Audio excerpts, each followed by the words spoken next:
Picture this. Today is the last day that you will ever live, because a meteorite is going to collapse with the Earth tomorrow. What would you do in this situation? Hug your parents, tell your friends that you love them, or would you confess to your crush? Nah. That stuff is for losers. Meet the protagonist of the manga, Goto, who is currently on the school rooftop, and he is requesting his crush to let him feel her juicy milk jugs. Huh?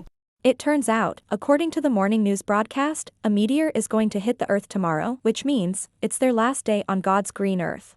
So before the world comes to an end, he wanted to touch some juicy melons. She is baffled at his statement and tells him that she doesn't even know him. But the Virgin Chad reminds her that she once lent him her textbook. In that moment he knew she was a very kind person. She tells him to give it up, because this school houses girls with way bigger melons than hers, who are more suitable for his request. He starts glazing and tells her that she is really kind and gentle, so the risk of him getting rejected is very minimal. Now that is some next level, big brain stuff. He continues yapping and points out every habit of hers, and upon hearing this, her cheeks start to flush. At the end of his rant, he professes that even though there are other girls with bigger melons than hers, it's her melons that he wants to touch before the world is destroyed. But even after his heartfelt confession, she straight up rejects him. Her reason, you may ask? She just doesn't want to be someone whom she doesn't know or like. Our boy falls to the ground, thinking it's over for him, but then, she asks him if they can go out if the world doesn't get destroyed tomorrow, and this makes him blush.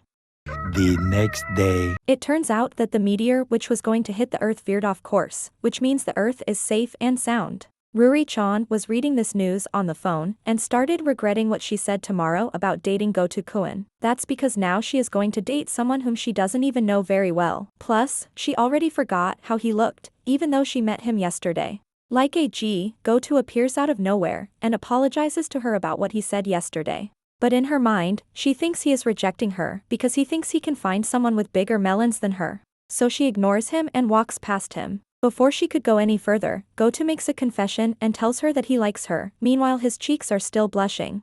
Ruri thinks it's strange that he gets embarrassed after confession, but won't get shy after asking her to let him touch her melons, but still she decides to go out with him. In the classroom, we can see her friends congratulating her on getting a boyfriend, and they ask how does he look like. He wears glasses, so I guess he is a nerd, says Ruri. They start wondering how did she meet him, but her other friends notices something. It looks like a typical nerd versus jock battle, in which Goto is getting his ass kicked by the jock. One of her friends suggests they should help him out. But before they could do something, the jock starts crying and tells Goto that the Japanese cars are superior, but Goto, like the Virgin Chad he is, dismisses his argument immediately. It turns out that despite his looks, this jock-looking guy is also a nerd.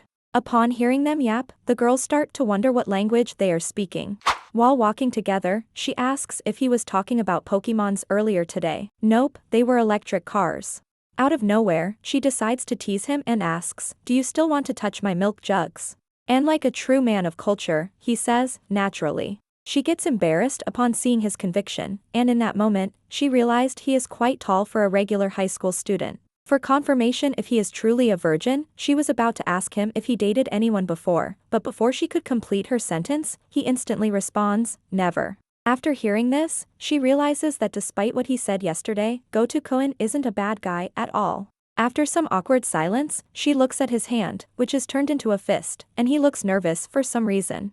Ruri extends her hand and does the unholy act of grabbing it, which makes both of them blush. She gets embarrassed and apologizes to him, but our guy tells her that it's okay, and wants to stay like this for a moment, to which she agrees. While holding his hand, Ruri notices that compared to her hand, it is big and warm, and for some strange reason, this puts her at ease. But then he tells her to wash her hands, once she reaches home, as his hands are sweaty.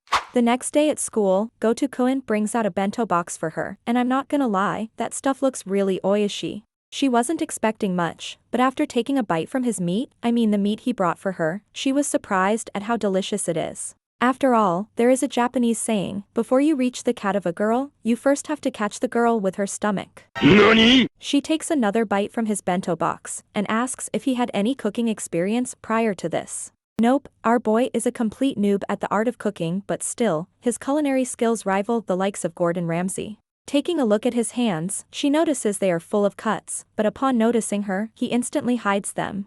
Ruri-chan feels bad and tells him that he doesn't need to do it anymore, as the cost of ingredients might be too much for him, but this makes him sad, so much so, that he can't even hide it. Meanwhile in the class, her besties ask her, how are things going on between you guys? She tells them that Goto-kun is kinda cute, just like her younger brother. Oh my god, bro. Oh, hell no. But still, she finds him really interesting. One of her friend asks Ruri about his behavior, as virgin guys have attachment issues. But it's all good, as he behaves like a normal person with her. If you guys have attachment issues as well, subscribe the channel. The conversation takes a different turn when they ask if she finds him physically attractive. We held hands, and he is surprisingly assertive, says Ruri. Safe to say, she doesn't mind him physically. Her friend is happy that she's gotten into a relationship as she is a very self-conscious person. But she denies the self-conscious part, but then her friend brings out Ruri's middle school trauma, but she denies it saying, it's a dumb story and is of no importance.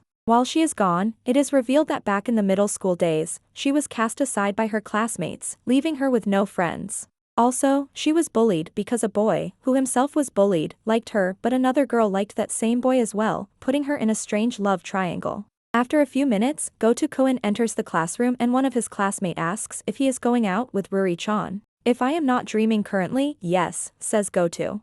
Another one of his classmates asks the same thing and hints that she is just toying with his emotions.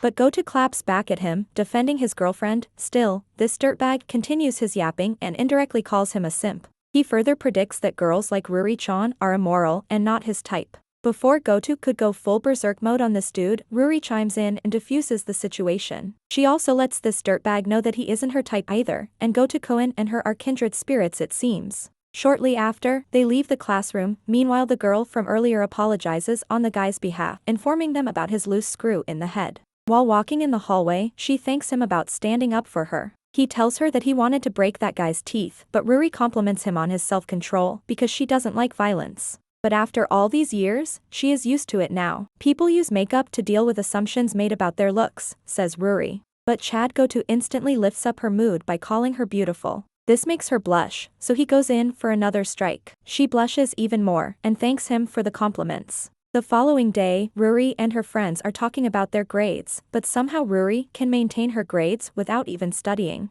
Strangely, the dirtbag from yesterday asks Ruri about his relationship status with Goto-kun, and also asks her about his assertiveness. But like the queen she is, Ruri savagely replies him saying, why do I have to answer questions of the people whom I don't even get along with? And with that sort of reply, she instantly shuts his ass down. While changing their clothes for the PE class, her friends comment that she was a bit cold towards that guy from earlier. Ruri's parents told her to be nice to everyone, but this caused her unnecessary problems. One time, a guy mistook her kindness for love and confessed to her. So when she entered high school, she decided to drop the nice girl act and started to stand up for herself. She looked for her jersey, but it turns out she forgot it at home, so she goes to Goto-kun to get his jersey instead. But when she puts it on, it's like an oversized hoodie for her. This is cuteness overload for him, and he starts blushing. She asks him about his height, and he tells her it is around 180 centimeters. She then leaves the classroom, but her classmates wonder if his boyfriend is alright, because by the looks of it, he couldn't handle her girlfriend's cuteness.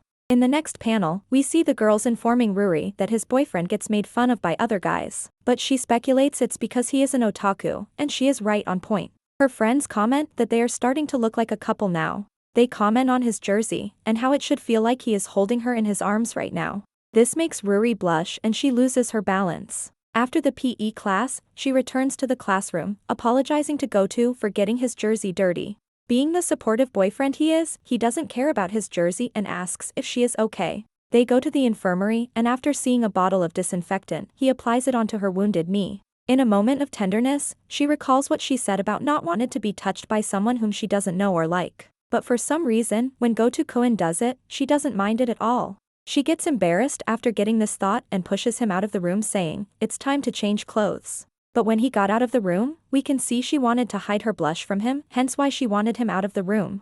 The next day, she asks Goto to drop the honorifics, as it feels like she is with a servant the whole time. But Goto-kun reveals that, back when the meteor was about to collide with the Earth, he imposed his desires onto Ruri-chan without even thinking about it, which was very disgusting. Hence he doesn't have the right to speak as equals to her. She asks him, what was the point of your confession? To which he says, I want to marry you, and this surprises her greatly. He puts his emotions in check, and tells her that he likes her and would grant her every wish. My man thinks he is Genie from the Aladdin. Hearing this, she runs towards the class, wishing him to forget about the confession and drop the honorifics. But in reality, she was very happy and didn't want him to see her blushing face.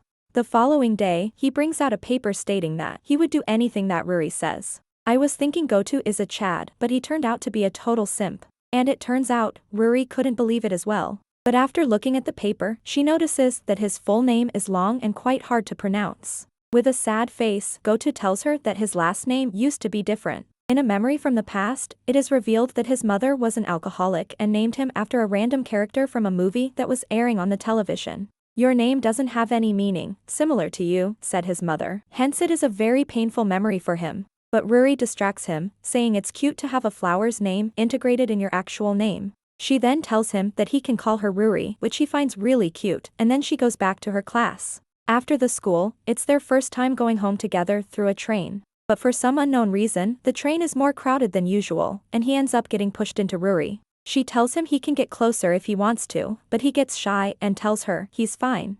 It's the end of the winter break, and it turns out Ruri didn't meet Goto even once during this time.